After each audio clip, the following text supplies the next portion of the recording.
నమస్తే గట్లా TV news కి స్వాగతం. నా పేరు యశ్వంత్. ముందుగా హెడ్లైన్స్. వైఎస్ఆర్ జగనన్న శాశ్వత భూ హక్కు భూరక్షపై సీఎం సమీక్ష.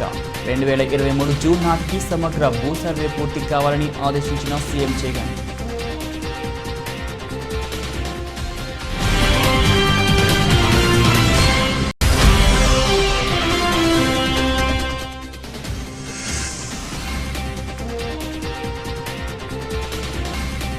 తెలంగాణలో భూ సమీకరణకు కొత్త విధానం. నిపుణులతో సంప్రదింపుల తర్వాత సర్కార్ ప్రకటన.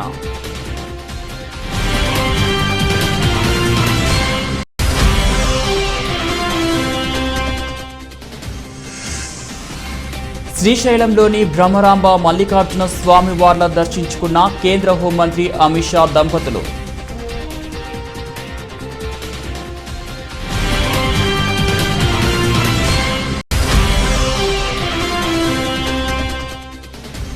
విజయవాడ ఇంద్రకీలాద్రి ఆలయంలో శ్రావణ మాసం తొలి శుక్రవారం కావడంతో దుర్గమ్మను దర్శించుకునేందుకు పెద్ద సంఖ్యలో తరలివచ్చిన భక్తులు.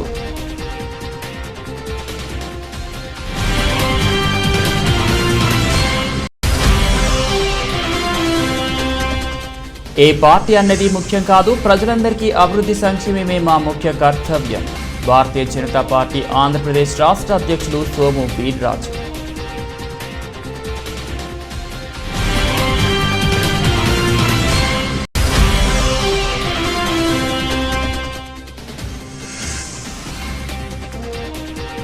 రంకలేసిన బుల్ లాభాల్లో కొనసాగుతున్న స్టాక్ మార్కెట్లు.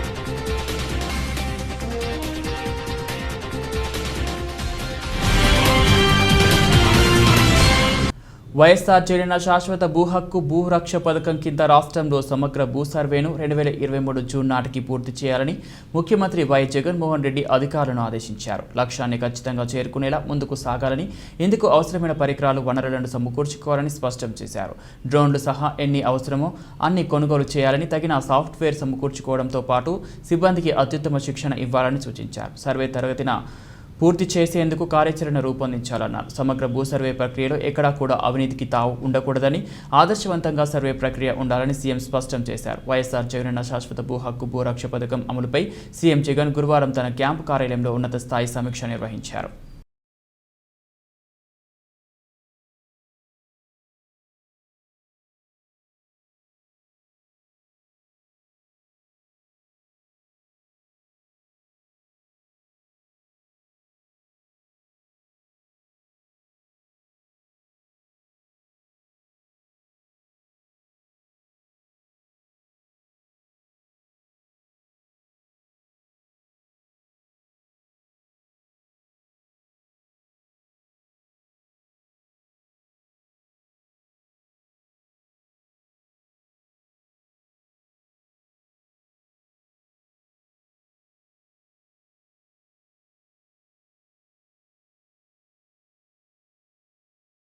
నగర పట్టణ ప్రాంతాల్లో అభివృద్ధి, మౌలిక వసతుల కల్పన ప్రాజెక్టుల కోసం రాష్ట్ర ప్రభుత్వం త్వరలో కొత్త భూ సమీకరణ విధానాన్ని తీసుకురానుంది. ముఖ్యమంత్రి కేసీఆర్ ఆదేశాల మేరకు దేశంలోని వివిధ రాష్ట్రాల్లో అమల్లో ఉన్న ఉత్తమ భూ సమీకరణాల విధానాలు, పద్ధతులపై రాష్ట్ర పురపాలక శాఖ అధ్యయనం చేపట్టింది. ఈ శాఖ డైరెక్టర్ ఎన్ సత్యనారాయణ నేతృత్వంలోని అధికారుల బృందం ఒకటి గుజరాత్లో, కార్యదర్శి సి సుదర్శన్ రెడ్డి నేతృత్వంలోని మరో బృందం మహారాష్ట్రలో పర్యటించింది. ఆయా రాష్ట్రాల్లో అమలు చేస్తున్న ల్యాండ్ పూలింగ్ విధానాలపై బృందాలు అధ్యయనం జరిపాయి. అర్బన్ డెవలప్మెంట్ అథారిటీలు, ఊడాలు, DTCP, directorate of town and country ప్లానింగ్లు నిర్వహిస్తున్న పాత్రను పరిశీలించాయి. ఈ నెల 15లోగా ఈ బృందాలు పురపాలక శాఖకు తమ నివేదికలు సమర్పించనున్నాయి. వీటిని పరిశీలించి నిపుణులతో సంప్రదింపులు జరిపిన తర్వాత రాష్ట్ర ప్రభుత్వం కొన్ని భూ సమీకరణ విధానాన్ని ప్రకటించే అవకాశాలున్నాయి. శాటిలైట్ ల్యాండ్లు, పెద్ద బడుగు బలహీన వర్గాలకు గృహ నిర్మాణ ప్రాజెక్టుల నిర్మాణం వంటి అవసరాల కోసం ఈ కొత్త పాలసీని ప్రభుత్వం తీసుకొస్తుందని అధికార వర్గాలు తెలిపాయి.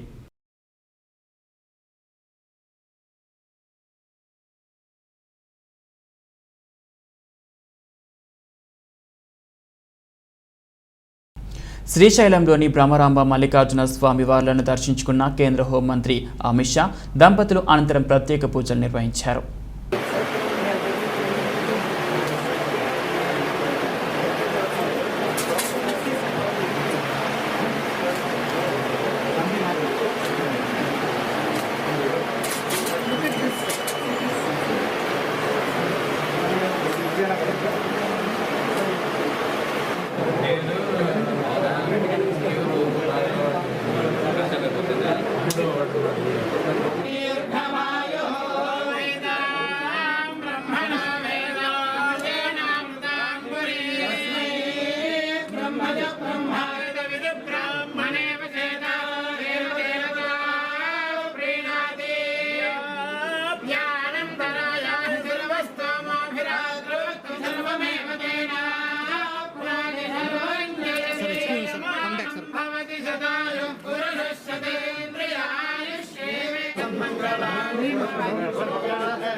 पार्वतीपतये हर हर महादेव।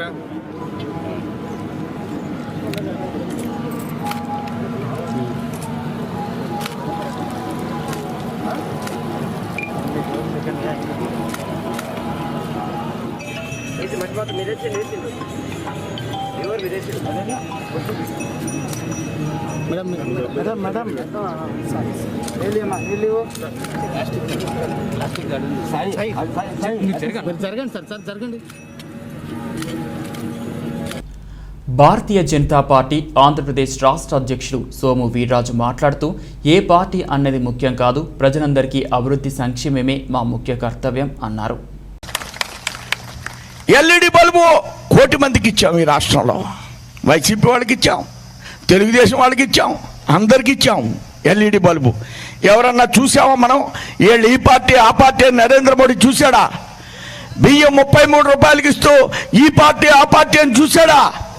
ఇప్పుడు ఉచితంగా డిపోలో బియ్యం ఇస్తున్నారు నరేంద్ర మోడీ గారు. నవంబర్ వరకు వైసీపీ తెలుగుదేశం అని చూసామా మనం? బుద్ధి తెచ్చుకోబడ్డాను వైసీపీ వాళ్ళని. మీరు కట్ చేస్తారా? ఎవరిని కట్ చేస్తారు? మీది మీరు కట్ చేసుకోండి ఏదైనా అవకాశం ఉంటే. ఎవరికి కట్ చేస్తారని అడుగుతున్నాను నేను. బుద్ధి ఉందా అని అడుగుతున్నాను నేను. ఇవాళ ఏం చేస్తున్నారు మీరు? అసలు ప్రభుత్వాన్ని నడుపుతున్నారా, రౌడీజాన్ని నడుపుతున్నారా అని అడుగుతున్నాను నేను. ఇవన్నీ కూడా చేస్తూ మీరేమిచ్చారని అడుగుతున్నా, మీరేం చేస్తున్నారని అడుగుతున్నా. గ్రామాల్లో రైతు భరోసా కేంద్రాన్ని నరేంద్ర మోడీ కట్టిస్తున్నాడు. గ్రామాల్లో ఐసిడిఎస్ పాఠశాలని నరేంద్ర మోడీ కట్టిస్తున్నాడు. గ్రామాల్లో స్కూల్ బిల్డింగ్ అన్ని నరేంద్ర మోడీ కట్టిస్తున్నాడు. గ్రామాల్లో జగనన్న క్లినిక్ని నరేంద్ర మోడీ కట్టిస్తున్నాడు.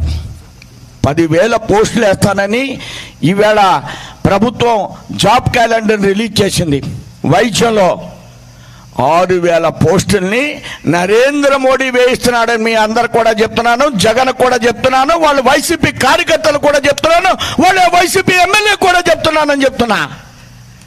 భారతీయ జనతా పార్టీ ఆంధ్రప్రదేశ్ రాష్ట్ర అధ్యక్షులు సోము వీర్రాజు మాట్లాడుతూ రాష్ట్రంలోని అభివృద్ధి సంక్షేమం చేసేది జగన్ ప్రభుత్వం కాదని, ఇది కేవలం కేంద్ర నిధులతో తన సొంత డబ్బా కొట్టుకుంటూ ప్రజల చేతుల్లో 9 రంగురాళ్లు పెట్టి ఇవే నవరత్నాలు అంటే అనే విధంగా రాష్ట్ర ప్రభుత్వం తయారైందని అన్నారు. భారతీయ జనతా పార్టీ మంజూరు చేస్తున్న సంక్షేమ పథకాలపై జగన్ బొమ్మలు వేస్తూ ప్రజలను మోసం చేస్తున్నారని తీవ్రంగా మండిపడ్డారు. మా వాళ్ళు మాట్లాడుతూ చెప్పారు సంక్షేమమే జగన్ చేస్తున్నాడని. కానీ జగన్ కాదు సంక్షేమం చేస్తుంది. సంక్షేమం చేస్తున్నది భారతీయ జనతా పార్టీ, సంక్షేమం చేస్తున్నది నరేంద్ర మోడీ గారు. సంవత్సరానికి 6,000 రైతులకి నరేంద్ర మోడీ ఇవ్వడం లేదా? సంక్షేమం అంటే ప్రతి గ్రామంలో ఎన్ఆర్ఈజిఎస్లో జాబ్ కార్డులో సంవత్సరానికి 100 రోజులు పని దినాలు కల్పిస్తూ 20,000 రూపాయలు నరేంద్ర మోడీ గారు ఇవ్వడం లేదా? మీరందరూ చెప్పాలి. ఒక ఇంట్లో ఎన్ని జాబ్ కార్డులు ఉంటాయి చేయొద్దండి. ఎవరికైనా తెలిస్తే మా ఇంట్లో 1 కానీ 2 కానీ ఉందని. 2 కార్డులు ఉన్న వాళ్ళు ఉన్నారు, 1 కార్డు ఉన్న వాళ్ళు ఉన్నారు. 2 ఉంటే 40,000 ఇస్తున్నాడు నరేంద్ర మోడీ. 3 జతల బట్టలు స్కూల్కి వెళ్తే నరేంద్ర మోడీ ఇస్తున్నాడు. మధ్యాహ్నం భోజన పథకం స్కూల్లో హాస్టల్లో నరేంద్ర మోడీ గారు ఇస్తున్నారు. ఇవాళ జగన్ అన్న వెహికల్లో తీసుకొచ్చి బియ్యం ఇస్తున్నారు వ్యాన్లో. ఆ బియ్యం కేజీ బియ్యానికి నరేంద్ర మోడీ ఎంత ఇస్తున్నారో మీకు తెలుసా? 33 రూపాయలు ఇస్తున్నారు నరేంద్ర మోడీ గారు. ఎంత ఇస్తున్నారో చెప్పండి అందరూ కూడా. జగనన్న ₹1 ఇస్తున్నాడు, మీరు ₹1 ఇస్తున్నారు. జగనన్న ఆటోలో తీసుకొచ్చేస్తున్నాడు. అది వరకు మనం కూడా వెళ్ళి డిపోలో తెచ్చుకునేవాళ్ళం. ఈ విధంగా కందిపప్పు కానీ దేనికైనప్పుడు కూడా మనం సబ్సిడీ ఇస్తున్నాం. సంక్షేమ కార్యక్రమాలు ఎలాంటివి నేను చెప్పుకుంటూ పోతే జగనన్న నవరత్నాలు ఇస్తే మనం 100 రత్నాలు ఇస్తున్నామని ఈ వైసీపీ వాళ్ళకి చెప్తున్నా నేను. భారతీయ జనతా పార్టీ ఆంధ్రప్రదేశ్ రాష్ట్ర అధ్యక్షుడు సోము వీర్రాజు మాట్లాడుతూ వైసీపీ నాయకులు బీజేపీ సభలను అడ్డుకోవాలని చూస్తే బీజేపీ మీ గుండెల్లో నిద్రపోతుందని హెచ్చరించారు. యాదమరి మండలంలో అనేక గ్రామాల నుంచి విచ్చేసినటువంటి కార్యకర్తలకు అందరూ కూడా స్వాగతిస్తూ ఎంతో ఉత్సాహంతో ఈ సభను ఏర్పాటు చేస్తున్న సందర్భంలో వారి ఉత్సాహం మీద నీళ్లు జల్లే ప్రయత్నం ఈ ప్రభుత్వంలో ఉన్నటువంటి కొంతమంది వ్యక్తులు, కొంతమంది అధికారులు ప్రయత్నం చేయడాన్ని భారతీయ జనతా పార్టీ తరఫున నేను తీవ్రంగా వ్యతిరేకిస్తున్నాను. రాష్ట్ర పార్టీ తరఫున ఈ అధికార వ్యవస్థకి, అధికార పార్టీకి తీవ్రమైనటువంటి హెచ్చరికను జారీ చేస్తున్నా. చాలామంది సభకు వస్తుంటే మీ ఫంక్షన్లు ఆఫ్ చేస్తామంటున్నారు.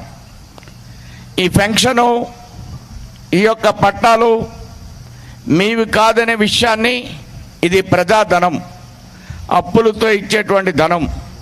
ఇలాంటి వాటిని మీరు ఆపితే కేంద్రం కూడా చూస్తూ ఊరుకోదని, భారతీయ జనతా పార్టీ చూస్తూ ఊరుకోదని ఈ ప్రభుత్వాన్ని నేను తీవ్రంగా హెచ్చరిక జారీ చేస్తున్నాను.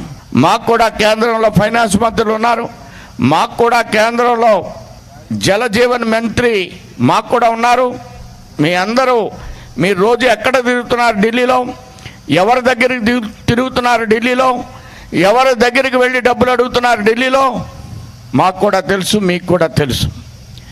జాగ్రత్తగా ఉండమని స్థానికంగా ఉన్నటువంటి ఎమ్మెల్యేని తీవ్రంగా హెచ్చరిక జారీ చేస్తున్నా, వాళ్ళ అనుచరులు కూడా తీవ్రంగా హెచ్చరిక జారీ చేస్తున్నా. మీ గుండెల్లో భారతీయ జనతా పార్టీ నిద్రపోతుందని తీవ్రంగా హెచ్చరిక నేను జారీ చేస్తున్నా. మీరు చేసే అడ్డాలు, మీరు చేసే ఇసుక దందాలు భారతీయ జనతా పార్టీ కార్యకర్తలు చూస్తూ ఊరుకోరనేటువంటి విషయాన్ని మీ అందరు కూడా నేను తీవ్రంగా హెచ్చరిక జారీ చేస్తున్నా. నెల్లూరు ఎన్టీఆర్ భవన్లోని ఏర్పాటు చేసిన విలేకరుల సమావేశంలో తెలుగుదేశం పార్టీ జాతీయ ప్రధాన కార్యదర్శి నారా లోకేష్ మాట్లాడుతూ యువత చైతన్యవంతమైనప్పుడే జాతి ప్రగతి, దేశాభివృద్ధి జరుగుతుందని పేర్కొన్నారు. దశాబ్దాలుగా అవుట్ సోర్సింగ్ లో పనిచేస్తున్న ఉద్యోగస్తులందరినీ యాప్కాస్ ఒక సంస్థ తీసుకొచ్చి దాంట్లో 98,000 మంది గతంలో ఆల్రెడీ ఉద్యోగాల్లో ఉన్నారు, ప్రభుత్వ ఉద్యోగాల్లో ఉన్నారు, అవుట్ సోర్సింగ్లో ఉన్నోళ్ళు వాళ్ళని తీసుకొచ్చి ఒక సంస్థ ద్వారా పెడితే అది కూడా ఈ ఫేక్ రెడ్డి ఇచ్చానని చెప్పుకునే పరిస్థితి నిజంగానే చాలా చాలా బాధాకరం. ఈ ఫేక్ రెడ్డి ముఖ్యమంత్రి అయిన దగ్గర నుంచి 300 మంది నిరుద్యోగ యువకులు ఆంధ్ర రాష్ట్రంలో ఆత్మహత్య చేసుకున్నారు. ఇది నేను చెప్తాం కాదు, కేంద్ర ప్రభుత్వం రికార్డుల ప్రకారం 300 మంది ఆత్మహత్య చేసుకున్నారు. అంతేకాకుండా సిఎంఐ డేటా ప్రకారం అన్ఎంప్లాయ్మెంట్ రేట్ ఆంధ్ర రాష్ట్రంలో 38% ఉంది. దక్షిణ భారతదేశంలో అన్ఎంప్లాయ్మెంట్ రేట్లో ఆంధ్ర రాష్ట్రం అగ్రస్థానంలో ఉంది. భారతదేశ వ్యాప్తంగా మనం 4వ స్థానంలో ఉండటం కూడా నిజంగానే చాలా చాలా బాధాకరం. అదే చంద్రబాబు నాయుడు గారు ముఖ్యమంత్రిగా ఉన్నప్పుడు స్టార్ట్ చేయొచ్చమ్మా,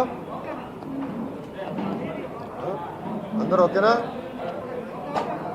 మీరు చెప్పాలి ఓకే అని స్టార్ట్. ఓకే, అందరికీ నమస్కారం. ఈరోజు ప్రపంచవ్యాప్తంగా వరల్డ్ యూత్ డే వేడుకలు జరుగుతున్నాయి. కానీ ఆంధ్ర రాష్ట్రంలో యువకులు చాలా ఇబ్బందుల్లో, బాధల్లో ఉన్న విషయం వాస్తవం. ఎన్నికల ముందల పాదయాత్రలో ప్రచారం చేస్తూ ఫ్యాన్ ఇట్లా పెట్టుకుని గిర్రని తిప్పిన జగన్ రెడ్డి ఆనాడు ప్రతి వీధిలో నిరుద్యోగ యువకులు బాధపడద్దండి, వచ్చేది జగన్ ప్రభుత్వం, వచ్చిన మొదటి సంవత్సరం 2,30,000 ప్రభుత్వ ఉద్యోగాలకి నేను నోటిఫికేషన్ ఇస్తానని ఆనాడు ఆయన హామీ ఇచ్చారు. అలాంటిది 2.5 సంవత్సరాల తర్వాత ఒక పనికిమాలిన నోటిఫికేషన్ ఇస్తాం మనందరం చూసాం. వాస్తవంగా అది జాబ్ క్యాలెండర్ కాదు, ఒక ఫేక్ క్యాలెండర్. అందుకే జగన్మోహన్ రెడ్డి గారి పేరు నేను ఫేక్ రెడ్డి అని ఈరోజు పెట్టాల్సిన అవసరం చాలా చాలా ఉంది. ఆనాడు ఆయన హామీ ఇచ్చి నేను మాట తప్పను మాడిమ తిప్పను, ఆ చరిత్రలో మా కుటుంబం లేదని ఊరూరు చెప్పిన వ్యక్తి ముఖ్యమంత్రి అయిన తర్వాత మాట తప్పి మడిమ తిప్పి. నెల్లూరు జిల్లా వెంకటగిరి నియోజకవర్గ కేంద్రంలో నవరత్నాలు, పేదలందరికీ ఇల్లు, వైఎస్ఆర్ లేఅవుట్లు మొదటి దఫా నిర్మాణ పనులను క్షేత్రస్థాయిలో పరిశీలించిన ఎమ్మెల్యే ఆనం, ఇతర ప్రభుత్వ ఉన్నతాధికారులు. నెల్లూరు జిల్లా వెంకటగిరి శాసనసభ్యులు ఆనం రామనారాయణ రెడ్డి వెంకటగిరి నియోజకవర్గ పర్యటనలో భాగంగా వెంకటగిరి నియోజకవర్గ కేంద్రం తిరుపతి రోడ్లో నవరత్నాలు, అందరికీ ఇల్లు, వైఎస్ఆర్ లేఅవుట్లో మొదటి దఫా నిర్మాణ దశలో ఉన్న గృహాలను క్షేత్రస్థాయిలో పరిశీలించారు.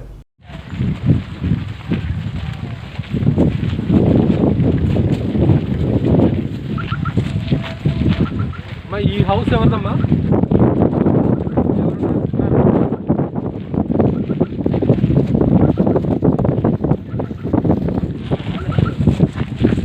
లేరా? నువ్వు కూడా హౌసింగ్ వాళ్ళని పడుతుంటారు, ఇంజనీరింగ్ అసిస్టెంట్ ఉంటారు. ఇసుక, సిమెంట్ రెండింటికి వస్తాయి, స్టీల్ సరేనా? ఇంకా మిగతాది మీరు పెట్టుకొని స్లోగా చేయండి.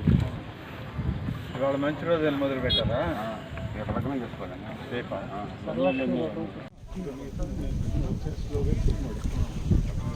ఇవాళ మంచి రోజు అని మొదలు పెట్టారా? రేపా?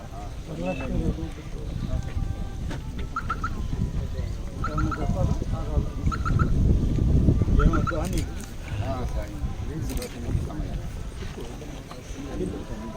ఏమో చాలా అడుగుతావని వచ్చాము, అడగడం అట్లా కట్టే కొన్ని వస్తాయిలే, అప్పుడు చూద్దాం. మళ్ళీ సార్ వాళ్ళు వస్తారు, మళ్ళీ అడుగుతాం.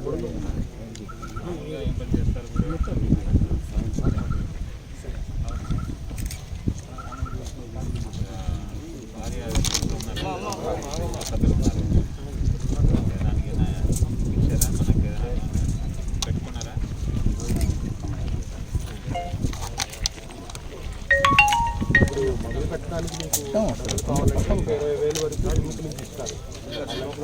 టికెట్ ఇస్తారా? 20,000 తీసుకొని ముందు మొదలు పెట్టేయండి. బేస్మెంట్ లెవెల్ వరకు వేయగానే మళ్ళీ మీకు ఒక 50,000 బిల్లు వస్తుంది. ఆ 50,000తో మళ్ళీ మనం గోడలు లేపుకోవచ్చు. మళ్ళీ వాళ్ళు అక్కడ బిల్లు 15-20 రోజులకు ఒకసారి అది మళ్ళీ పడుతూ ఉంటుంది. 20 రోజుల్లో నెక్స్ట్ స్టేజ్ రాగానే మళ్ళీ ఆ డబ్బు పడిపోతుంది. నేను మళ్ళీ ఆ డబ్బు తీసుకొని నెక్స్ట్ స్టేజ్లో ఖర్చు పెట్టుకోవచ్చు. ఇలా ఒక నెలలో పూర్తి చేసేస్తారా? ఇది మొత్తం మొదలుపెట్టి ఆగకూడదు, వర్షం కూడా వచ్చేస్తాయి కదా.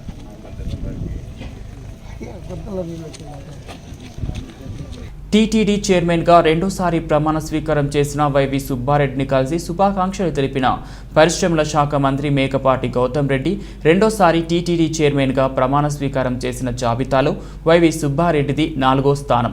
తిరుపతిలో పరిశ్రమల శాఖ మంత్రి Mekapati Goutham Reddy TTD chairman YV సుబ్బారెడ్డితో సమావేశమయ్యారు. శుక్రవారం ఉదయం తిరుపతిలోని టీటీడీ ట్రస్ట్ బోర్డు చైర్మన్ కార్యాలయంలో వైవి సుబ్బారెడ్డితో ఆయన సమావేశమయ్యారు. రెండోసారి టీటీడీ చైర్మన్గా బాధ్యతలు తీసుకోవడం పట్ల సంతోషం వ్యక్తం చేస్తూ పూలగుచ్చం అందజేసి మంత్రి గౌతమ్ రెడ్డికి శుభాకాంక్షలు తెలిపారు. 2 సార్లు టీటీడీ చైర్మన్గా ప్రమాణ స్వీకారం చేసిన జాబితాలో వైవి సుబ్బారెడ్డి 4వ స్థానంలో ఉండటం ఆయన అంకిత భావానికి నిదర్శనమని మంత్రి గౌతమ్ రెడ్డి కొనియాడారు. మంత్రి మేకపాటి గౌతమ్ రెడ్డితో పాటు పుట్టపర్తి నియోజకవర్గ ఎమ్మెల్యే దుద్దుకుంట శ్రీధర్ రెడ్డి కూడా హాజరై టీటీడీ చైర్మన్కి శుభాకాంక్షలు తెలిపారు.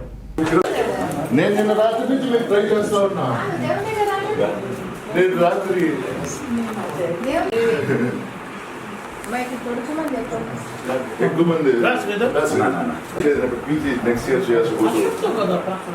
అదే ఇప్పుడు నోట్ చేసుకోవాలి. మీరు మసాలా రోజు Vicky birthday 12th same day 8th morning land అయ్యా, 6th మార్నింగ్ ల్యాండ్ అయ్యా. ఆయన ల్యాండ్ కాకుండా సేమ్ డే లంచ్ ఇంకా ఎయిర్పోర్ట్లో మార్నింగ్ 4. కృష్ణా జిల్లా గన్నవరం మండలంలోని సావారిగూడెంకు నివాసి తిరుమల శెట్టి రాజ్యలక్ష్మికి చెందిన సర్వే నెంబర్ 40/2లో 2.35 ఎకరాల భూమిని విజయవాడకు చెందిన దివి సుబ్బారావు ఆల సుభాష్ని 2.02 ఎకరాల భూమిని నకిలీ పత్రాలతో దొంగ రిజిస్ట్రేషన్ చేయించుకున్నారు. రాజ్యలక్ష్మి వారిని వివరణ అడగగా ఆ భూమి మాదని బెదిరింపులకు పాల్పడ్డారు. అధికారులు కూడా మాకు న్యాయం చేయడం లేదని బాధితురాలు వాపోతుంది. ఇప్పుడైనా అధికారులు స్పందించి తమకు న్యాయం చేయాలని బాధితులు ఆవేదన వ్యక్తం చేస్తున్నారు. నా పేరు తిరుమలశెట్టి రాజ్యలక్ష్మి అండి. గన్నవరం మండలం సవారిగూడెం మాది. 40/2లో మాకు 2 ఎకరాల భూమి ఉంది సార్. ఆ 2 ఎకరాల భూమి ఫేక్ రిజిస్ట్రేషన్ చేసుకున్నారు. ఆళ్ళ సుభాష్ని దివి సుబ్బారావు వాళ్ళ దగ్గర నుంచి దస్తావేజు మేము పాస్బుక్లు పెట్టాం, పాస్బుక్ రాలేదు ఇవ్వనన్నారు విఆర్ఓ గారు. ఎందుకు ఇవ్వనన్నారు అంటే వాళ్ళు దస్తావేజు ఉంది, దాన్ని క్యాన్సిలేషన్ చేయాలన్నారు. మేము మరి దానికోసం ఎంఆర్ఓ గారి దగ్గర పెట్టాను, ముఖ్యమంత్రి గారి దగ్గరికి ఈరోజే సచివాలయంలో పెట్టాను, తర్వాత కలెక్టర్ గారి దగ్గర పెట్టాను. దీన్ని చూసి నాకు చేయాలి. పిటిషన్లో ఎవరుంటే వాళ్ళకే అంటున్నారు సార్. మాకు ప్రభుత్వ అధికారులే న్యాయం చేయకపోతే ఇంకెవరు చేస్తారు సార్? మేము ఎవరి దగ్గరికి వెళ్ళాలి? మీరే న్యాయం చేయాలి. ఈ విషయాన్ని స్పందించి న్యాయం చేయాలని అధికారులను కోరుకుంటున్నాను. తెలుగుదేశం పార్టీ కేంద్ర కార్యాలయంలోని ఏర్పాటు చేసిన విలేకరుల సమావేశంలో పొలిట్ బ్యూరో సభ్యులు వర్ల రామయ్య మాట్లాడుతూ రాష్ట్రంలోని ఖద్దరు చొక్కాల చేతిలో కాకి చొక్కాలు కీలుబొమ్మల్లా మారారని, రాష్ట్రంలో శాంతి భద్రతలు కరువయ్యాయని వర్ల రామయ్య పేర్కొన్నారు. సార్, అందరికీ నమస్కారం సార్. రాష్ట్రంలో శాంతి భద్రతలు పూర్తిగా క్షీణించిపోయినవి. శాంతి భద్రతలు కాపాడవలసిన విభాగం వారి విధి నిర్వహణ విద్యుక్త ధర్మానికి తిలోదకాలిచ్చి వారికి సంబంధం లేని యాక్టివిటీస్లో వాళ్ళు ఎక్కువగా కూడా వారి టైం అంతా కూడా వినియోగిస్తున్నారు. అంటే నువ్వు చేయవలసిన పనులు చేయకుండా ఇంకొక పని చేస్తున్నారు. మనకు అర్థమయ్యే భాషలో చెప్పాలంటే ఎవరి పని వాళ్ళు చేయాలా, ఏ డిపార్ట్మెంట్ పని ఆ డిపార్ట్మెంట్ చేయాలా, ఏ మంత్రి అతనికి చెప్పిన శాఖ గురించి మాట్లాడాలా. కానీ ఇక్కడ శాంతి భద్రతలు చూచే విభాగం తద్భిన్నంగా వ్యవహరిస్తుంది. దానికి కారణాలు వారు చెప్పాలి, లేకపోతే రాష్ట్ర ముఖ్యమంత్రి చెప్పాలి. ప్రజలకు ఎవరో ఒకరు చెప్పాలి కదా. ఇక్కడ ఒక విచిత్రం జరుగుతుంది ఆంధ్రప్రదేశ్ రాష్ట్రంలో. గౌరవ జగన్మోహన్ రెడ్డి గారు ముఖ్యమంత్రి అయిన తర్వాత మీరేమన్నా అడుక్కోండి, మా సమాధానం మౌనం. మీరు ఎన్ని ప్రశ్నలన్నా వేయండి, మా సమాధానం మౌనం. మీరు ఎంత గట్టిగానే మాట్లాడండి, ప్రతిపక్షాలు ఎంతమంది పాత్రికేయులతోనో మాట్లాడించండి, సమాధానం మౌనం. అంతే కదా. మీరు ఎప్పుడైనా పాత్రికేయ సోదరులు ఎంతమంది ఉన్నారు ఇక్కడ, మీరు ఎప్పుడైనా చెప్పండి. ముఖ్యమంత్రి గారు ఎప్పుడైనా మే 2019 మే 30వ తారీఖున ప్రమాణ స్వీకారం చేసిన తర్వాత ఈ రోజు నుంచి నేను ఈ రాష్ట్రానికి ముఖ్యమంత్రిని, మా విధానాలు ఇవి, మా విధి నిర్వహణ ఈ రకంగా ఉంటుంది, మా ఐడియాలజీ ఇది, రాష్ట్ర ప్రభుత్వాన్ని ఈ రకంగా ముందుకు తీసుకెళ్ళాలి అని నేను అనుకుంటున్నాను అని మీకేమైనా డౌట్ ఉందా? ఎనీ క్వశ్చన్స్ అని ఇప్పుడు నన్ను అన్నాడండి. పాపం వెళ్దాం, ఏం లేదు, మౌనం. అతను ఎప్పుడైనా ప్రెస్ మీట్ పెట్టి పాత్రికేయ సోదరులారా రండి, నేను ముఖ్యమంత్రిగా సంవత్సరం అయింది, లేకపోతే 2 సంవత్సరాలు అయింది, 2 సంవత్సరాల 3 నెలలు అయింది, ఇంకేమన్నా మీరేమన్నా సలహాలు ఇస్తారా, మీకేమన్నా సందేహాలు ఉన్నాయా చెప్పండి. నేను ఎప్పుడన్నా అడిగిన పాపాన పోయినాడండి. పొద్దున్న లేచిన దగ్గర నుంచి కూడా ఆయన కేసులు గొడవ, ఆయనకి బెయిల్ ఎప్పుడు రద్దు అవుద్ది, జైలుకి ఎప్పుడు పోవాల్సి వస్తుంది అన్న ధ్యాస, ఆలోచన తప్పితే ప్రజల గురించి ఆలోచించిన పాపాన పోలేదు. ఎప్పుడైతే ముఖ్యమంత్రి ఆ రకంగా ఉన్నాడో, ఎప్పుడైతే ముఖ్యమంత్రి ఒక అభద్రతా భావంతో ఉన్నాడో, 151 మంది ఎమ్మెల్యేలు ఉన్నా కూడా ఈజ్ నాట్ ఫీలింగ్ సేఫ్. పత్రికలు ఈ మాట రాయాల మీరు. 151 మంది ఎమ్మెల్యేలు తన వెంట ఉన్నా కూడా, తనతో ఉన్నా కూడా హీఈస్ నాట్ సేఫ్. ధైర్యంగా లేడైనా. వణుకుతోటో భయంతోటో అభద్రతా భావంతో ఉన్న ముఖ్యమంత్రి ఈ రకంగా ఇంతమంది ఎమ్మెల్యేలని తన పార్టీలో ఉంచుకొని భారతదేశంలో తెలుగుదేశం పార్టీ కేంద్ర కార్యాలయంలో అధికార ప్రతినిధి పెళ్లి మాణిక్యరావు మాట్లాడుతూ ముఖ్యమంత్రి వైఎస్ జగన్మోహన్ రెడ్డి ప్రాతినిధ్యం వహిస్తున్న కడప జిల్లా పులివెందులలో బీసీ సామాజిక వర్గానికి చెందిన అశోక్ అనే యువకుడు పోలీసులు అత్యంత దారుణంగా హింసించారని, అతను చావుకు కారణమయ్యారని తీవ్రంగా మండిపడ్డారు. రాష్ట్రంలోని పోలీసులను అడ్డుపెట్టుకొని వైసీపీ నేతలు ఇష్టారాజ్యంగా వ్యవహరిస్తున్నారని తీవ్రంగా విమర్శించారు. ఈరోజు ఆంధ్రప్రదేశ్లో మానవ హక్కుల ఉల్లంఘన యథేచ్ఛగా జరుగుతుందని, అట్లాగే వైసీపీకి సంబంధించినటువంటి కార్యక్రమాలు పూర్తి చేసుకోవడానికి పోలీసుల్ని అడ్డం పెట్టుకొని నిత్యం అకృత్యాలకు పాల్పడుతున్నట్టుగా అనేక సందర్భాల్లో కూడా తేటతెల్లమైంది. స్వయానా ముఖ్యమంత్రి ప్రాతినిధ్యం వహిస్తున్నటువంటి పులివెందుల నియోజకవర్గంలో ఇప్పటికే అనేక సార్లు ఎస్సీలని, ఎస్టీలని, బీసీలని తేడా లేకుండా సొంత బాబాయితో సహా తనకి సంబంధించినటువంటి ప్రయోజనాల కోసం అనేక అకృత్యాలు జరిగినటువంటి పరిస్థితి కూడా మనం చాలాసార్లు చూసాం. ఈరోజు ముఖ్యంగా అక్కడ ఏదైతే అశోక్ పులివెందుల నియోజకవర్గానికి సంబంధించి అహోబిలపురం కాలనీకి సంబంధించినటువంటి బీసీ యువకుడు అశోక్ని పోలీసులు అత్యంత దారుణంగా లాకప్పులో పడేసి చావబాది చివరికి అతనికి చావుకి కారణమైనటువంటి పరిస్థితి ఈరోజు రాష్ట్రంలో సంచలనం రేగుతూ ఉంది. వాస్తవానికి ఈ లాకప్ డెత్ను కనుక బాగా పరిశీలిస్తే పోలీసులు అంత ఉత్సాహం ఎందుకు చూపించారు, అంత అత్యుత్సాహం ఎందుకు చూపించారు అనేది చాలా అనుమానాలకు దారితీస్తుందని కూడా ఈ సందర్భంగా తెలియజేస్తూ ఉన్నాం. ఎందుకంటే పోలీసులు ఏ చర్య చేసినా ఈరోజు వైఎస్ఆర్సీపీకి సంబంధించినటువంటి పార్టీ నాయకులు చెబితేనో, లేకపోతే పార్టీ నాయకులను కాపాడటం కోసం, లేకపోతే జగన్మోహన్ రెడ్డి గారి అవసరాల కోసం ఆయన కనుసన్నల్లో చేసేటువంటి క్రియలే ఎక్కువ కనపడతా ఉన్నాయి. ఇప్పుడు చాలామందికి అనుమానాలు తావిస్తూ ఉంది.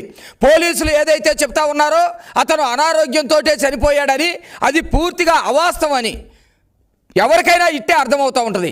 కానీ అది అవాస్తవమైనప్పుడు అతను ఎందుకు పోలీసు స్టేషన్లో మరి మరణించాల్సి వచ్చింది, చావుకి ఎందుకు గురి కావాల్సి వచ్చింది అనేది అనేకమైనటువంటి అనుమానాలకు దారితీస్తూ ఉంది.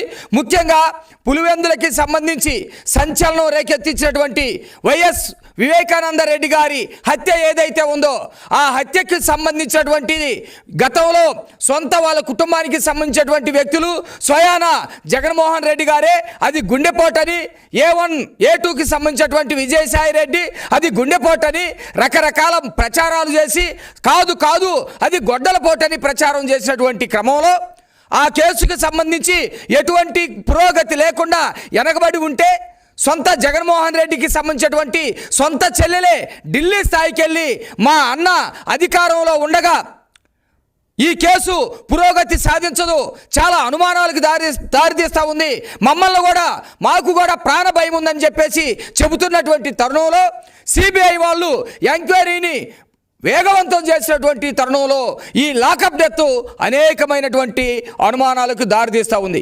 గతంలో కూడా జగన్మోహన్ రెడ్డికి సంబంధించి మొద్దుసీను దగ్గర నుంచి వరుస హత్యలు ఎలా జరిగినాయో కూడా, అది ఏ ప్రాంతంలో జరిగినాయో కూడా రాష్ట్ర ప్రజలందరూ ఎవరూ మర్చిపోలేదు.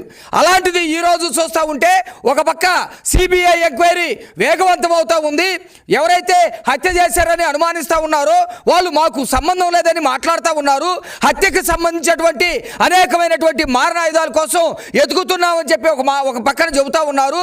అసలు దోషుల్ని పట్టించుకోకుండా కేవలం కాలవ్యాపారం చేస్తూ ఉన్నారని చెప్పేసి స్వయాన ముఖ్యమంత్రి జగన్మోహన్ రెడ్డి గారి చెల్లెలే అనేక అనుమానాలు చెబుతున్నటువంటి తరుణంలో ఎప్పుడో పులివెందుల వదిలేసి అనంతపురంలో స్థిరపడినటువంటి వ్యక్తి, అనంతపురంలో ధర్మవరంలో ఉంటున్నటువంటి ఈ అశోక్ అనే వ్యక్తి ఈరోజు దొంగతనం కేసులో పోలీసులు తీసుకొచ్చి విచారిస్తున్నారనటం పెద్ద హాస్యంగాను, ఆ విచారణ పేరు మీద లాకప్లో చనిపోవడం అనేది పెద్ద అనుమానంగాను ఇప్పుడు రాష్ట్ర ప్రజలకి తొలుస్తున్నటువంటి ప్రశ్నగా మిగిలిపోయిందని ఈ సందర్భంగా తెలియజేస్తూ ఉన్నాం. పోలీసులు ఏం చెప్తా ఉన్నారు? అతను అనారోగ్యంతో చనిపోయాడని, వాళ్ళ చెల్లెలు అనారోగ్యంతో చనిపోయాడని చెప్పడానికి సంతకం పెట్టిందని చెప్పేసి చెబుతా ఉన్నారు. ఇక్కడ పెద్ద విచిత్రం ఏంటంటే వాళ్ళ చెల్లెలు అతను విడిపోయి దాదాపు 8 సంవత్సరాలు అవుతా ఉంది. అన్నా చెల్లెలకి సంబంధం లేకుండా వాళ్ళ బ్రతుకులు బ్రతుకుతూ ఉన్నారు. తల్లి కువైట్ వెళ్ళిపోయిన తర్వాత, తండ్రి చనిపోయినటువంటి తర్వాత అతను బతికేదో అతను బ్రతుకుతూ ఉన్నాడు. మొత్తం కడప పులివెందుల్ని వదిలేసి ఎప్పుడో అనంతపూర్లో సెటిల్ అయిపోయి ఎక్కడో ధర్మవరంలో బ్రతుకుతున్నటువంటి వ్యక్తిని ఇప్పుడు ఎందుకు తీసుకొచ్చినట్టు, పోలీసులు చిత్రహింసలు గురి చేసి ఎందుకు చంపినట్టు అనేది తేల్చాల్సినటువంటి ప్రశ్నగా మిగిలిపోయింది. వాళ్ళ చెల్లెలతోటి మా అన్నకి అనారోగ్యం అని చెప్పేసి ఎందుకు రాయించాల్సి వచ్చిందో పోలీసులు సమాధానం చెప్పాల్సినటువంటి పరిస్థితి ఈరోజు ఇక్కడ ఉంది. నిజంగానే పోలీసులు చెప్పినట్టు అతను అనారోగ్యంతో ఉంటే ధర్మవరంలో అనారోగ్యంతో ఉన్నటువంటి వ్యక్తి పెద్దపల్లి జిల్లా అంతర్గా మండలం బ్రాహ్మణపల్లి గ్రామంలోని నిరుపేద కుటుంబానికి చెందిన సౌమ్య అనే అమ్మాయికి అన్నీ తానే వివాహం జరిపించిన ఆసరా ఫౌండేషన్ సభ్యులు గత 5 సంవత్సరాలుగా ఆసరా ఫౌండేషన్ ఆధ్వర్యంలో సామూహిక వివాహాలు జరిపిస్తున్నప్పటికీ గత ఏడాది జరగాల్సిన వివాహాలు కరోనా ఎఫెక్ట్తో వాయిదా పడ్డాయని, అవకాశాన్ని బట్టి ఒక్కొక్కరికి వివాహాలను నిర్వహిస్తున్నట్లు ఫౌండేషన్ వ్యవస్థాపకుడు పెంట రాజేష్ తెలిపారు. ఈ వివాహానికి సహకరించిన దాతలకు ప్రత్యేక కృతజ్ఞతలు తెలిపారు. గత 5 సంవత్సరాలుగా ఆసరా ఫౌండేషన్ ఆధ్వర్యంలో ప్రతి ఏటా సామూహిక వివాహాలు నిర్వహిస్తూ వస్తున్నాము. ఈ సంవత్సరం మార్చిలో మేలో నిర్వహించాల్సిన వివాహాలు మరి కరోనా లాక్డౌన్ ప్రత్యేక పరిస్థితుల్లో దాన్ని వాయిదా వేసిన జరిగిన స్థానికంగా వివాహానికి ఇబ్బందుల్లో ఉన్న పేద యువ జంటలను ప్రోత్సహించే ఉద్దేశంతో మరి ఈ యొక్క ఇండివిజువల్గా ఒక్కొక్క ఏ జంటకు సంబంధించిన పెళ్లిళ్ళు నిర్వహించడం జరుగుతూ ఉంది. రావణపల్లికి చెందిన సౌమ్య అనే తల్లి తండ్రి లేని నిరుపేద అమ్మాయి,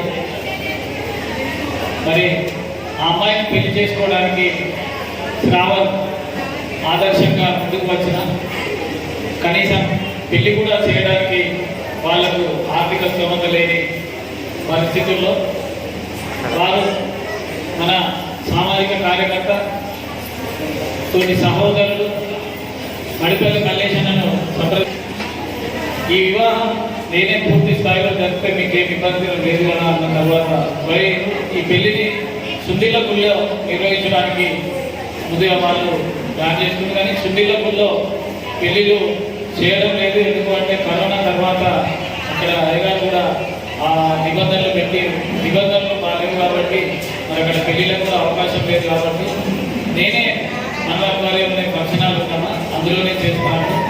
వాళ్ళు కూడా సరే అన్నారు. వెంటనే మల్లేశన్న కూడా ఆ విషయం తెలియజేస్తే మాకేం అభ్యంతరం లేదన్నా మీరు ముందుబడి చేయడం సంతోషం అన్న తర్వాత మరి పూర్తి స్థాయిలో ఈ యొక్క పెళ్లిని మరి నిరాడంబరంగా మరి అందరి బంధువుల మధ్యన చేయడానికి ముందుకు వచ్చినాం. ఎవరైనా ఈ ప్రాంతంలో ఏ యువజంట అయినా కూడా మీ ఆర్థిక పరిస్థితి బాగాలేకపోతే ఎప్పుడు కూడా బాధపడాల్సిన పని లేదు. మేమున్నాం. ఎన్ని వందల గంటలు వచ్చినా కూడా వారందరికీ పెళ్లి చేయడానికి మేము ఎప్పుడూ సిద్ధంగా ఉన్నామని పెళ్లి సందర్భంగా సమాజానికి ఈ మెసేజ్ను ఇస్తూ మరి రామగుండం పారిశ్రామిక ప్రాంతం అంటేనే చైతన్యవంతమైన ప్రాంతం. మరి ఈ ప్రాంతంలో సామాజిక కార్యక్రమాలకు కూడా తక్కువేం లేదు. అన్ని కార్యక్రమాలలో మనం అగ్రభాగం. తూర్పు గోదావరి జిల్లా కాకినాడ రూరల్, కాకినాడ సిటీ నియోజకవర్గాల జనసేన పార్టీ క్రియాశీలక సభ్యులకు ఇన్సూరెన్స్ పత్రాలు, సభ్యత్వం కిట్లను Janasena party PAC chairman Nadendla Manohar అందజేశారు. ఈ కార్యక్రమంలో పార్టీ పీఏసీ సభ్యులు పంతం నానాజీ, ముత్తా శశిధర్, పార్టీ జిల్లా అధ్యక్షులు కందుల దుర్గేష్, పార్టీ రాష్ట్ర కార్యదర్శి పి సరోజ, పార్టీ రాష్ట్ర కార్యదర్శి పి సరోజ, జిల్లా ఉపాధ్యక్షురాలు సుంకర కృష్ణవేణి, పెద్దాపురం నియోజకవర్గం ఇన్ఛార్జ్ తుమ్మల బాబు, రాష్ట్ర సంయుక్త కార్యదర్శులు వాసిరెడ్డి శివ, శ్రీ బోకిరెడ్డి గంగాధర్, టి వీరబాబు పాల్గొన్నారు.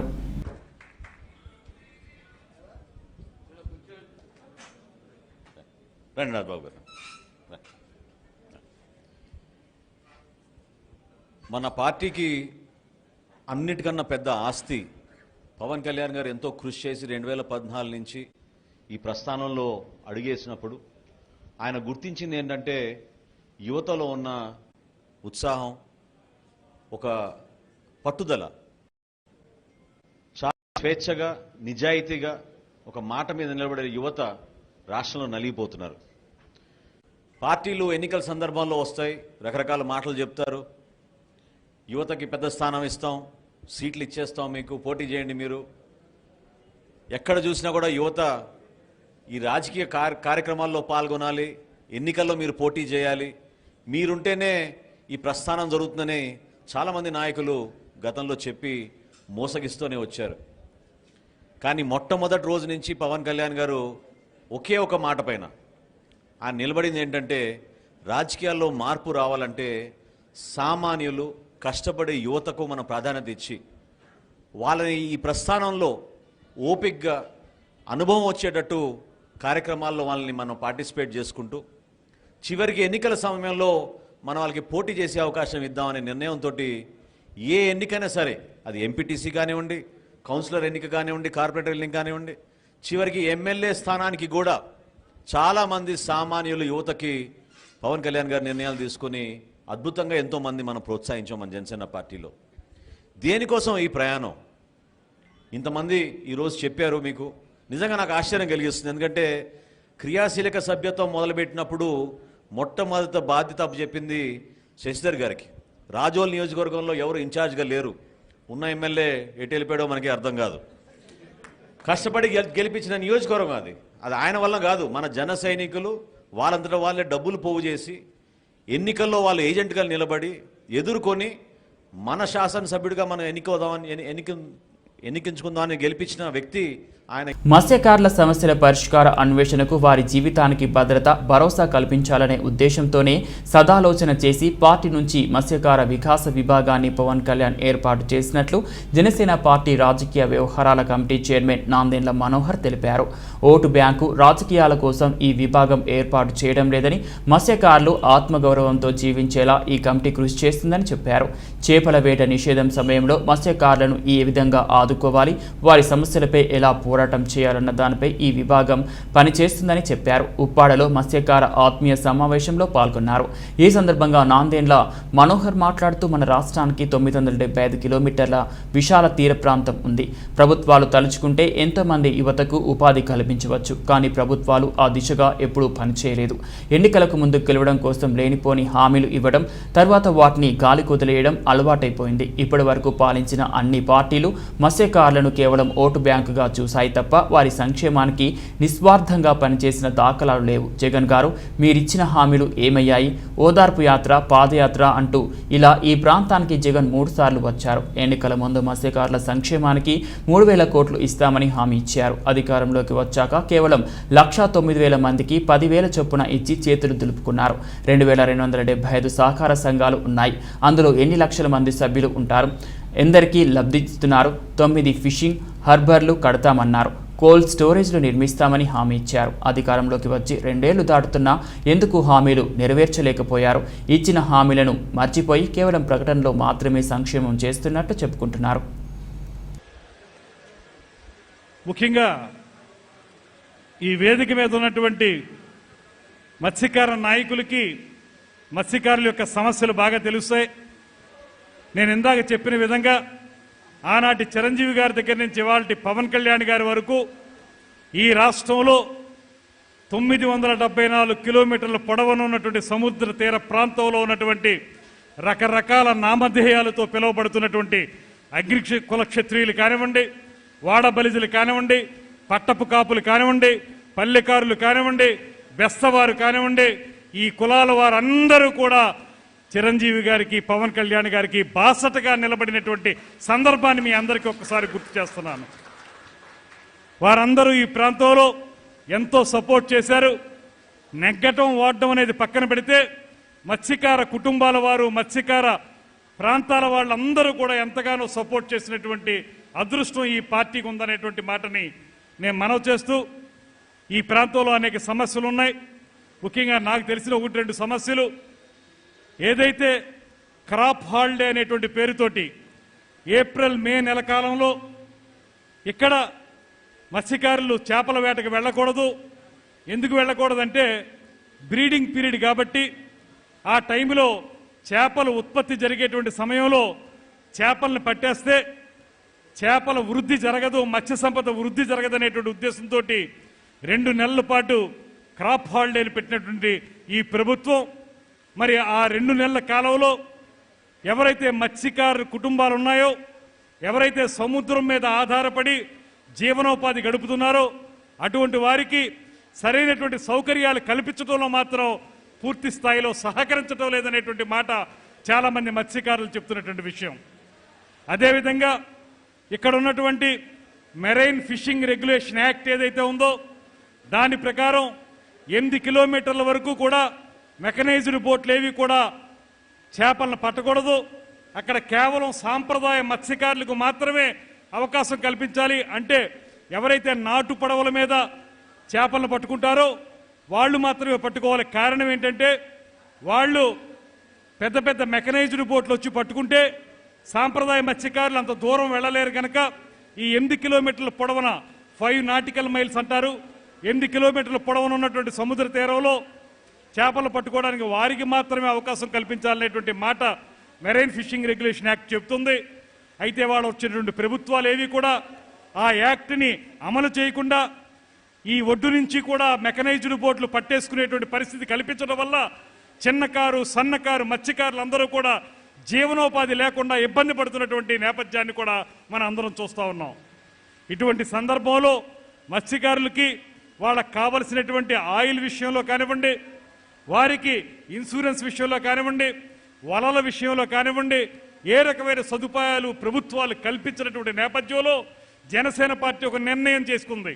అదేంటంటే ఏ మత్స్యకారులైతే తొలి నుంచి మనకు సపోర్ట్ చేస్తున్నారో ఆ మత్స్యకారులకి ఆ 2 నెలల క్రాప్ హాలిడే సందర్భంగా ప్రత్యేకంగా వారికి సంపూర్ణమైనటువంటి జీవన భృతిని కల్పించాలనేటువంటి మాట, దాంతోపాటు వారికి వలలు ఇతర సామగ్రి అందించాలని, ఎవరైతే నాటు పొడవల మీద చేపల వేట చేస్తున్నారో వారికి సంబంధించి మెకనైజేషన్కి అవసరమైనటువంటి సహకారాన్ని అందించాలని, డీజిల్ అందించాలని, ఇటువంటి విషయాల్లో జనసేన పార్టీ ఒక ప్రత్యేక కార్యాచరణని రూపొందిస్తుంది. అందుకే ఇవాళ ఈ రాష్ట్రంలో ఉన్నటువంటి అనేక ప్రాంతాలకు సంబంధించి అనేక రకాల వృత్తులు ఉన్నప్పటికీ కూడా మొట్టమొదటిగా మత్స్యకారులకు సంబంధించిన విభాగాన్ని ప్రారంభించినటువంటి పార్టీ జనసేన పార్టీ అనేటువంటి మాటని మీ అందరికీ మనవి చేస్తున్నాను. ఆ పార్టీ తరఫున మత్స్యకార విభాగానికి నాయకుడిగా ఉన్నటువంటి నాయకర్ గారి ఆధ్వర్యంలో రాబోయే రోజుల్లో ఇవాళ మన దాస్ గారు కానివ్వండి, బాపన్న దొర కానివ్వండి, లేకపోతే వెంకటలక్ష్మి గారు కానివ్వండి, ఇతర మత్స్యకార నాయకులు ఎవరైతే ఉన్నారో వారందరినీ ఒక వేదిక మీదకి తీసుకొచ్చి వారందరితోటి మీ అందరి సమస్యల్ని కూడా చర్చించి మీకు అనుకూలంగా ఉండేటువంటి, ఎప్పుడైనా మీరు సముద్రంలో దూరంగా వెళ్ళవలసి వచ్చినప్పుడు ప్రమాదం జరిగితే ఏ రకంగా మిమ్మల్ని కాపాడాలి, ప్రత్యేకంగా ఇలాంటి ప్రాంతాలన్నీ కూడా తుఫాన్లకి ప్రకృతి వైపరీత్యాలకి ఎల్లవేళలా వలనరబుల్గా ఉండేటువంటి ఈ చిత్తూరు జిల్లా నగరి శాసనసభ్యులు ఆర్కే రోజా, సెల్వమణి దంపతులు నగరి దేశమ్మ దేవాలయంలో శుక్రవారం పాలాభిషేకం నిర్వహించారు. శ్రీ దేశమ్మ ఆలయంలో ప్రతి ఏడాది ఆడి మహోత్సవంలో భాగంగా సాంప్రదాయబద్ధంగా జరిగే పాలాభిషేకం కార్యక్రమంలో పాల్గొన్నారు.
గుంటూరు జిల్లా వినుకొండ మండలంలోని ఏనుగుపాలెం గ్రామంలోని జగనన్న కాలనీలో ఏర్పాటు చేసిన మోటార్ పైప్ లైన్ను ప్రారంభించిన వినుకొండ శాసనసభ్యులు బొల్లా బ్రహ్మనాయుడు అనంతరం జగనన్న కాలనీలో ఇల్లు నిర్మాణం చేపట్టిన యజమానులను పలకరించారు. ఏ సమస్య ఉన్నా నేరుగా తమ దృష్టికి తీసుకురావాలని లబ్ధిదారులకు ఎమ్మెల్యే బొల్లా బ్రహ్మనాయుడు సూచించారు. సొంత ఇంటి కలను నెరవేర్చేందుకు ముఖ్యమంత్రి వై జగన్మోహన్ రెడ్డికి స్థానిక శాసనసభ్యులు బొల్లా బ్రహ్మనాయుడికి లబ్ధిదారులు ధన్యవాదాలు తెలిపారు. కష్టపడి రెక్కాడితే కానీ డొక్కాడని కాస్త బుడబుక్కలోళ్ళు, కాస్త యానాదులు, కాస్త సెంచులు, కాస్త మరి ఎస్సీలు, కాస్త ఎస్టీలు, కాస్త బీసీలు, కాస్త మైనార్టీలు, కాస్త పేదవాళ్ళు వాళ్ళందరూ మా పార్టీలో ఉన్నారయ్యా. మీలాగా అలాంటి మందు తెలంగాణ నుంచి తీసుకొచ్చి అమ్మటం మీ మండల ప్రెసిడెంట్ గారు, మీకు సంబంధించినటువంటి మీ మండల ప్రెసిడెంట్ గారి కొడుకుని అది ఏ చట్టం పెట్టారు? పీడీ యాక్ట్ పెట్టింది. మీరు మర్చిపోతే అట్ట నాన్న, ఇప్పుడే కదా జరిగింది అది. అయ్యా అదేవిధంగా మీ పారా వాళ్ళు, నువ్వే చెప్పావు కదా మా పారా అయ్యమారావు అని, మీ అయ్యమారావు గారి మీ తాలూకా వాళ్ళే ఆ గుట్కా కూడా అమ్ముతుంటే వాళ్ళ మీద కూడా కేసు పెట్టి లోపలేశారు ఆంజనేయులు. మరి ఇంకా బియ్యం అంటే మరి ఇంక ఏనుగుపాలెం గురించి, ఏనుగుపాలెంలో నేను చెప్పాల్సిన అవసరం లేదు. ఏనుగుపాలెంలో చిన్న పిల్లగాడిని కదిలిచ్చినా మీ మాఫియా గురించి, మీ దొందాల గురించి, 7,000 కోట్ల టర్నోవర్ గురించి అందరూ చెప్తారు ఆంజనేయులు. మరి వాటి గురించి మరి నీకు బాగా తెలుసు, ఈ ఏనుగుపాలెం ప్రజలకి తెలుసు.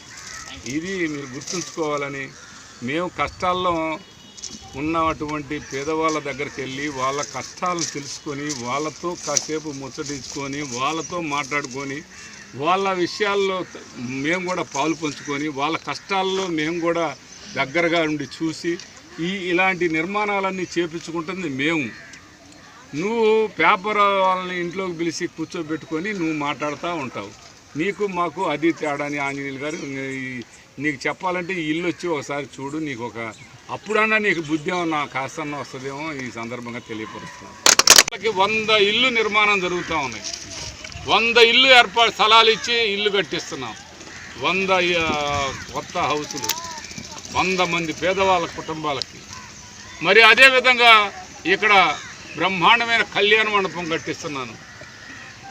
నేను చెప్పుకునేదానికి మరి ఇవన్నీ ఉన్నాయి. నువ్వు చెప్పుకునేదానికి ఒక బియ్యం, రేషన్ బియ్యం 1000 కోట్లతో అమ్మించిన దాన్ని తప్పితే ఇంకోటి ఏది కనిపించిన పరిస్థితి కనపడలా.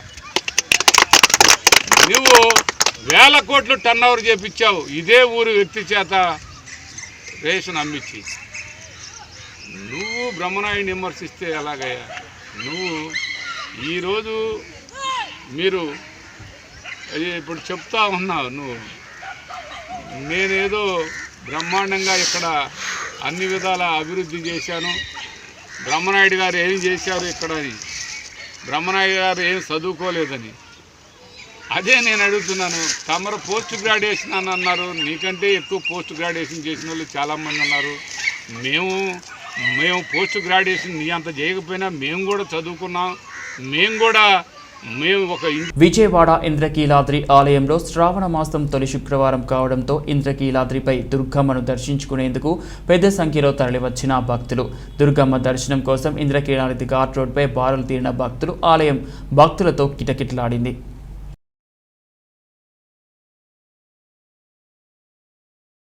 శుక్రవారం స్టాక్ మార్కెట్లో బుల్ రంకలేసింది. కొనుగోళ్ల అండతో ఉత్సాహంగా ఉరకలేసింది. దీంతో ఉదయం ప్రారంభం నుంచి దేశీయ మార్కెట్లు లాభాలతో కలకల్లాడాయి.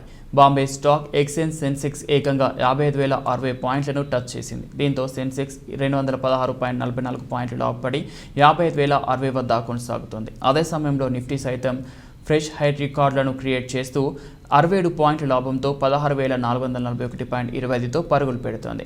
అంతర్జాతీయ మార్కెట్ల సానుకూల సంకేతాలతో పాటు దేశీయంగా పెట్రో స్టాక్స్తో పాటు ఆటోమొబైల్, మెటల్ కంపెనీ షేర్లు లాభాలతో కొనసాగుతుండగా ఫార్మా షేర్లు నష్టాల్లో కొనసాగుతున్నాయి.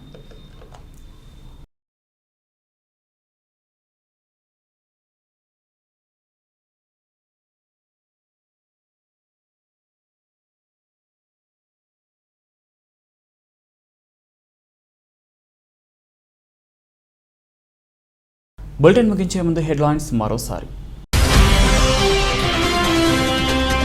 వైఎస్ఆర్ జగనన్న శాశ్వత భూ హక్కు భూరక్షపై సీఎం సమీక్ష. 2023 జూన్ నాటికి సమగ్ర భూ సర్వే పూర్తి కావాలని ఆదేశించిన సీఎం జగన్.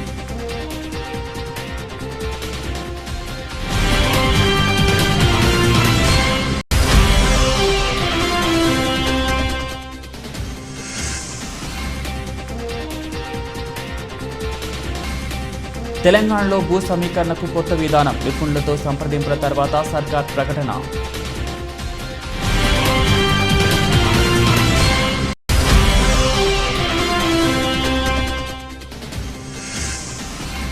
శ్రీశైలంలోని బ్రహ్మరాంబ మల్లికార్జున స్వామి వార్ల దర్శించుకున్న కేంద్ర హోంమంత్రి అమిత్ షా దంపతులు.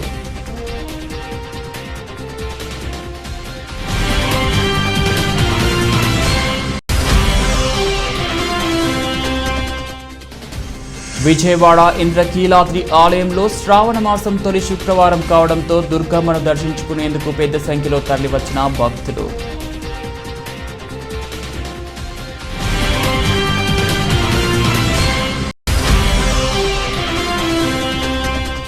ఏ పార్టీ అన్నది ముఖ్యం కాదు, ప్రజలందరికీ అభివృద్ధి సంక్షేమమే మా ముఖ్య కర్తవ్యం. భారతీయ జనతా పార్టీ ఆంధ్రప్రదేశ్ రాష్ట్ర అధ్యక్షులు సోము వీర్రాజు.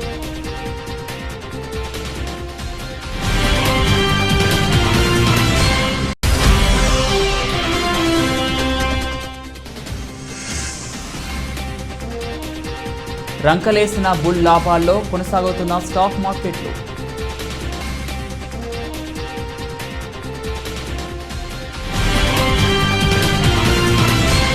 ఇవి బులెటిన్ అప్డేట్స్. మరో బులెటిన్లో మళ్ళీ కలుద్దాం. అంతవరకు సెలవు. నమస్తే.